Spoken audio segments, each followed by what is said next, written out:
I call the hearing to order, and ask everybody to stand for pledge of allegiance. I pledge allegiance to the flag of the United States of America and to the republic for which it is indivisible, with liberty and justice for all.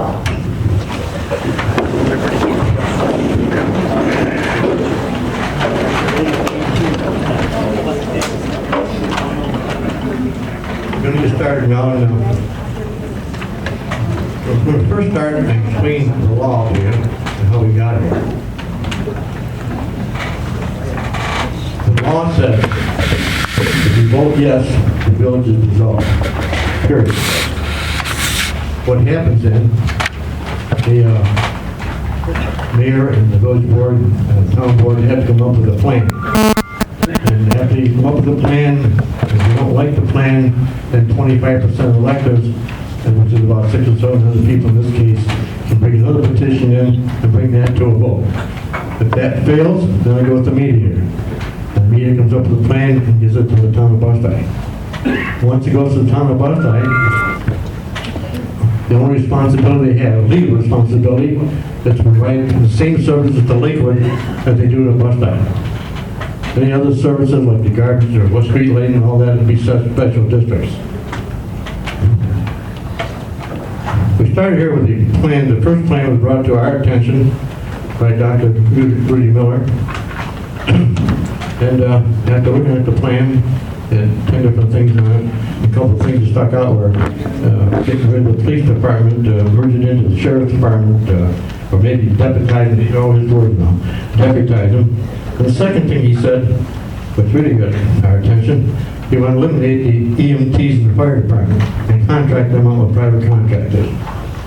Well, we went along like that. And at that meeting, when he gave it to us, he was told then that they had a petition going, it was premature.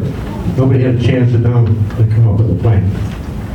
And just a few weeks later, come up with another plan that they were no longer going to get rid of the fire department, or the police department, or the highway department, or the clerk's office. They're going to merge the clerk's office and whoever, get rid of them eventually by attrition. What that means is we have an employee who can leave in about 2 or 3 years. We have 2 ladies that have got 10 years. So any basic savings is 10 years down the road. What's left? The mayor and the trustees. The mayor and trustees, their total budget, I'm going to use a high number, is $40,000. That means 16 cents on your tax rate. So if you live in a $100,000 house, and we have over 850 of them in Lakewood, it would cost you $16 a year for the village officials.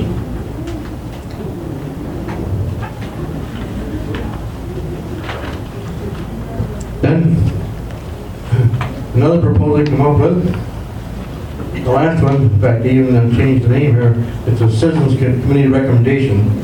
It was M.A.L.T before that.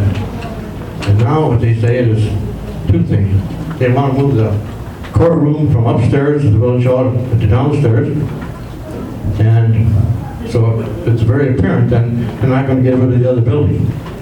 Our proposal originally was to have the town of Bustye join us at the village hall, and they could sell the building on Chautauqua Avenue. In fact, at one time, with the bank looking at it, and we thought we'd kill 2 birds with 1 stone. We'd have the bank downtown and get rid of the building. However, they're apparently going to keep both buildings. And then also the street department says that we can appoint 2 deputy supervisors for the highway department. 1 for Lakewood and 1 for Bustye.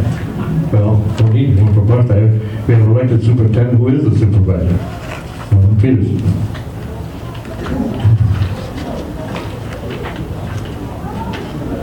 And now they propose in this last proposal is have an independent fire department. See, the town can't have a fire department like Lakewood is a part of our budget. And but I'm not going to get into that. We have our public safety officer here who is also a member of the village board and the fireman, and he'll explain all that. So you can see the 3 different plans. Not once did the M.A.L.T committee come to the village board with a plan so we could talk about it. Nor did they go to town of Bustye. Am I correct? Is there a Bustye official here? They didn't go to Bustye either. and more important, they never discuss it with any department heads. They're looking for information. Who's the best to give it to? The department heads or the village officials. They never discuss it. All you saw was a piece of paper, you saw an article in the newspaper.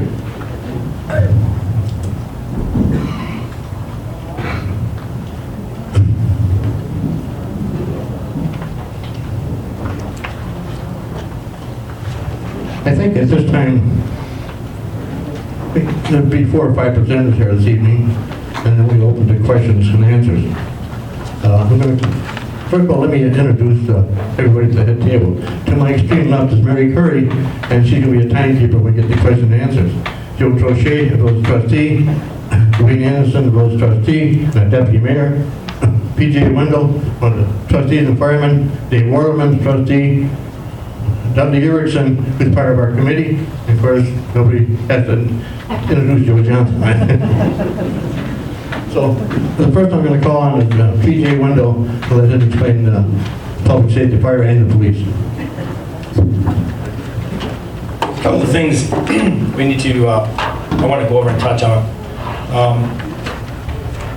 Obviously, sentiment has changed. When it first started again, get rid of us, provide a private service. Last time we spoke, I mentioned that service is going to cost the taxpayers, the residents of the village, a tremendous amount of money. How does that get incurred? Well, we can flap it over to your health insurance, which obviously rising costs there as well. One of the questions that I'd like to, again, in one of the proposals that was brought together by the M.A.L.T committee to, I think it was a citizens committee at that point, let's petition or let's apply for a grant. We can study how to provide a better EMS service. I don't know how you can do much better than free.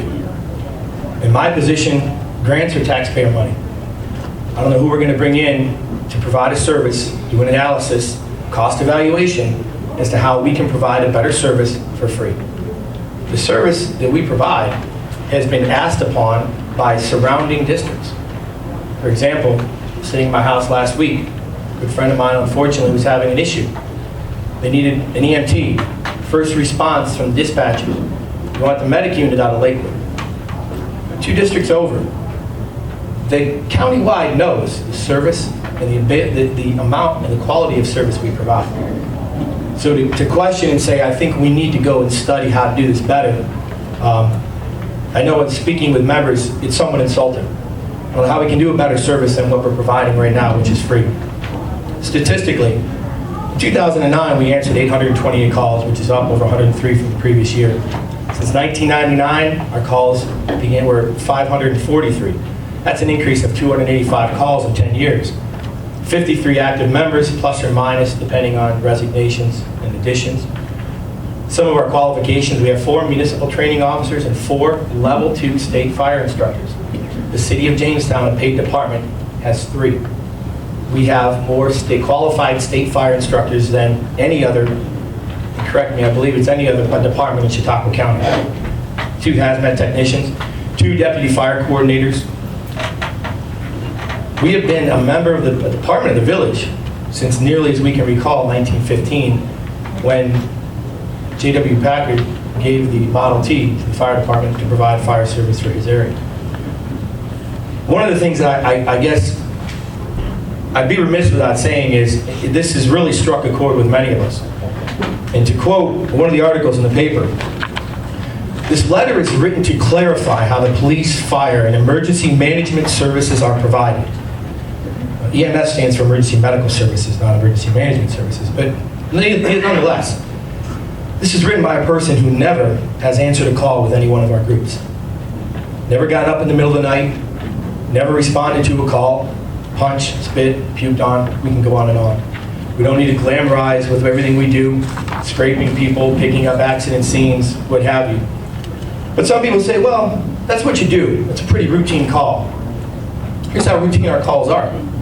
Last Sunday, Monday, got a call for a flooded basement.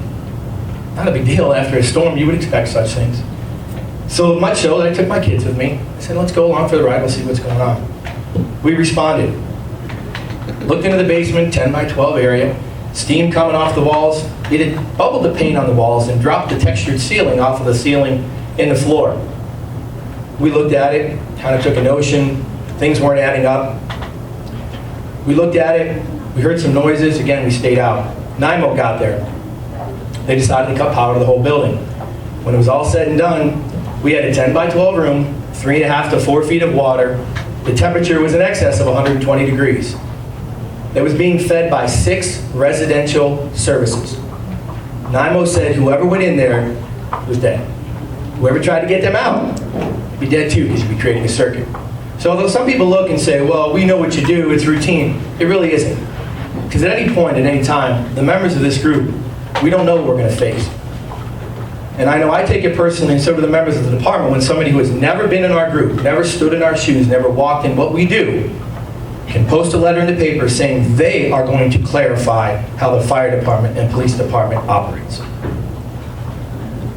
Our budget is $131,000 as it's presented in the budget, but it goes a little bit deeper than that. And as they printed, it's really about $23,000 more in workman's compensation, about $16,000 in vehicle insurance, and roughly $50,000 if you look at the amount of money the village appropriates for vehicles in the cycle. That basically comes to right about $216,000, $219 actually. Bus Day is able to do this a little bit differently because of the number of trucks they have. They don't have as many. So one of the things they propose is the village, they should be independent. So we need to run 800 calls a year, plus or minus. And in the meantime, fundraise $216,000 because we don't have a special district. That's a lot to ask anybody. And if people come back and say, well, I don't know, that's a lot for me. Maybe I can reconsider, staying with it. I'm sure the comment would be, well, how dedicated are they to their job? That's not it. There is not one person that is not dedicated to this group, okay? The bottom line is, right now, members, okay, if we're dissolved and we go to an independent group, we are relying totally on public support. If you folks got our last handout from the fire department, you'll know, and you read at the bottom, we have 33% participation. Now the risk they're asking us to take in change with the village is a big risk when it comes to public safety. Because with less than half of the village or the fire district residents supporting us financially in our fund drive, that puts a lot of hope in everyone that they're going to all of a sudden increase their donation. Possibly. I guess it's a pretty big risk. And again, speaking with the membership last week at our meeting, the consensus is and it's not a selfish reason. The amount of work we do is surpassed by 2 different groups. I take it back, 3. 3 paid fire departments provide more calls than we do. City of Jamestown, Dunkirk, and Fredonia, which has paid drivers.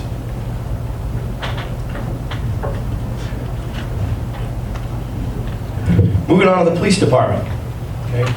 Talking with Chief Bentley, the calls since 1982 have gone up 7 times, answering 9,000 calls a year. The question has always been asked, what's the breakdown between the village and the town? It's a little bit more difficult than us in the fire department running 800 calls. We're able to take our reports. At the end of the year, we divide them up amongst several members, and then we tally. We know the district where our zones are, village, town, what have you, and then we're able to give a pretty substantial, accurate report. When you're answering 9,000 calls, it becomes a little different. The reason why it becomes a little different, a little bit more complicated, is because the village car is not only protecting the village. For example, we know that the village boundary stops right at Lakewood Cinema 6, within, I think, one other house. But the village car actually goes out to view code. So any calls that they incur beyond Cinema 6 in the view code area are considered village calls when they're town calls.